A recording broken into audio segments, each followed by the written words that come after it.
পুৱাই আমি তেওঁক ঘৰলৈ পঠিয়াই দিছোঁ, চিঠি পঠিয়াই দিছোঁ। তেওঁক তাৎক্ষণিকভাৱে তেওঁক শৈক্ষিক বিষয়াৰ পৰা আমি নিলম্বন কৰিছোঁ। আমি কোনো কাৰণতে এই যিটো আমি অভিযোগ পাইছোঁ সেই অভিযোগ আমি সৰলভাৱে লোৱা নাই, কিয়নো মহাবিদ্যালয়ৰ মান মৰ্যাদাৰো কথা আছে। মহাবিদ্যালয়লৈ কালিমা খনা যিকোনো কাম যিকোনো ব্যক্তিয়ে নহওক, সেইটো যদি মই নিজেও হওঁ সেইটো অতিকৈ গৰ্হিত, গতিকে আমি গৰিহণা দিছোঁ। ঘটনাটো গম পাই আমি যথেষ্ট দুখ অনুভৱ কৰিছোঁ। আৰু এটা কথা, আমি গম পোৱাৰ লগে লগে আমি কৰ্তৃপক্ষৰ লগত যোগাযোগ কৰাটো প্ৰধান দায়িত্ব। গতিকে আমি গভৰ্ণিং বডিৰ আমাৰ যি পৰিচালনা সমিতি সভাপতিৰ লগত কথা পাতি তাৎক্ষণিকভাৱে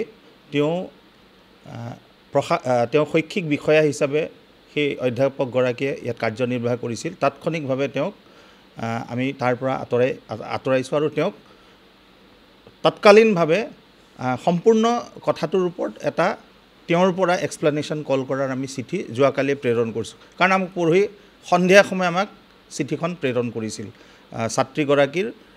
ছাত্ৰীগৰাকীয়ে পৰহি দি গৈছিল। আমি শুনিছোঁ যে 23 তাৰিখৰ ঘটনা, কিন্তু আমাক 2 তাৰিখে দিছিল। গতিকে 2 তাৰিখে সন্ধিয়া যিহেতু দিছিল, 3 তাৰিখে আমি পুৱাই আমি তেওঁক ঘৰলৈ পঠিয়াই দিছোঁ, চিঠি পঠিয়াই দিছোঁ। তেওঁক তাৎক্ষণিকভাৱে তেওঁক শৈক্ষিক বিষয়াৰ পৰা আমি নিলম্বন কৰিছোঁ।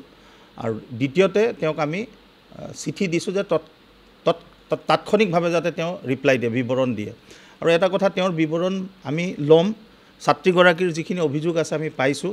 আজি আমি মাত্ৰ এটা দিনৰ ব্যৱধানত আমি লগে লগে আমাৰ পৰিচালনা সমিতিৰ সভাপতি, আমাৰ পৰিচালনা সমিতিত থকা দুগৰাকীকৈ আমাৰ শিক্ষক প্ৰতিনিধি, তাৰপিছত আমাৰ শিক্ষক গোটৰ সভাপতি সম্পাদিকা প্ৰমুখ্যে, এইকেইজন ব্যক্তিক লৈ আমাৰ এটাকৈ ইণ্টাৰনেল কমপ্লেইণ্টছ কমিটি আছে। আজি সিদ্ধান্ত হৈছে ইণ্টাৰনেল কমপ্লেইণ্টছ কমিটিয়ে গোটেই কথাখিনি ইণ্টাৰনেলি তেওঁলোকে এনকুৱেৰি কৰিব। আৰু আমি এই মুহূৰ্ততে সিদ্ধান্ত হৈছে সম্পূৰ্ণ কথা বিৱৰি আমাৰ ঊৰ্ধ্বতন কৰ্তৃপক্ষ, আমাৰ সঞ্চালক, উচ্চ শিক্ষাধিকাৰ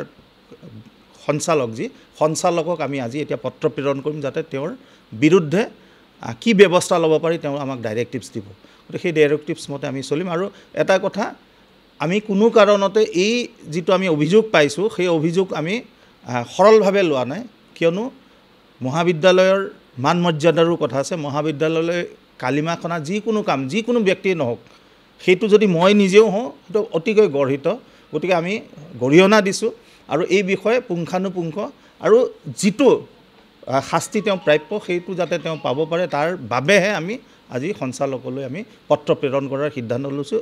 আৰু আমি সম্পূৰ্ণ কথা বিৱৰি আজি যিহেতু সিদ্ধান্ত হৈছে, আৰু আমি 15-20 মিনিট সময়ৰ ভিতৰতে আমি শিক্ষাধিকৰ্তাৰ ওচৰত পৰৱৰ্তী ব্যৱস্থা কি ল'ব লাগে আমি সেইটো, আৰু আমি গম পাইছোঁ যে যোৱাকালি ইতিমধ্যে কেছ ৰেজিষ্টাৰ হৈছে, সেই কথাখিনি বিৱৰি আমি জনাম।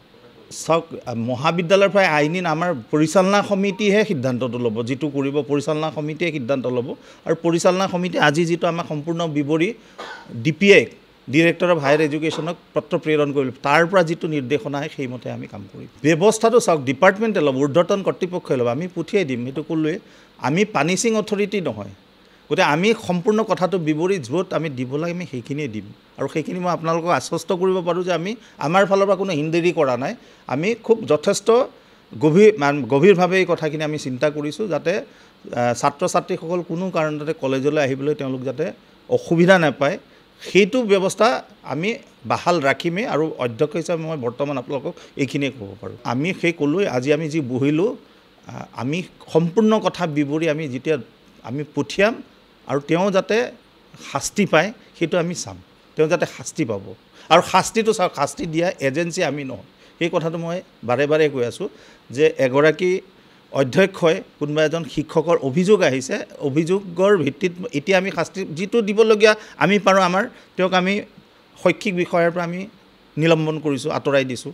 আৰু তেওঁক এতিয়া আমি চৌকজ আমি কৰিছোঁ, চৌকজ তাৎক্ষণিকভাৱে ৰিপ্লাই দিয়াৰ কথা কৈছোঁ। আমি ইণ্টাৰনেল কমপ্লেইণ্টছ কমিটিক এনকুৱেৰি কৰিবৰ কাৰণে দিছোঁ। গোটেই কথাখিনিতো আমি জানি ল'ব লাগিব জানি লোৱাৰ পিছত যিটো আহিব আৰু আমাৰ আচলতে এটা প্ৰক্ৰিয়া আছে প্ৰক্ৰিয়াটো আমি গভৰ্নিং বডিৰ প্লেটফৰ্মত সজোৰে মই কথাখিনি উত্থাপন কৰিম আৰু যিটো ডিচিশ্যন হ'ব সেই ডিচিশ্যন মতে আমি কাম ল'ম ছাত্ৰ ছাত্ৰীসকলে যথেষ্ট সুবিধা হৈ আছে কিন্তু তেওঁলোকে এটা কথাত সন্তুষ্টি প্ৰকাশ কৰিছে যে তেওঁলোকে যিটো বিচাৰিছিল তাৎক্ষণিকভাৱে এটা একশ্যন ল'ব লাগে আমি সেই হিচাপে একশ্যন লৈছোঁ আৰু পৰহি সন্ধিয়াৰ কথা আজিৰ ভিতৰত আমি গোটেই কথাখিনি আমি কৰিছোঁ এতিয়া আমি কৰ্তৃপক্ষক আমি গোটেই কথাখিনি বিৱৰি পঠিয়াম ফাৰ্দাৰ কোৰ্ছ অফ একশ্যনৰ কাৰণে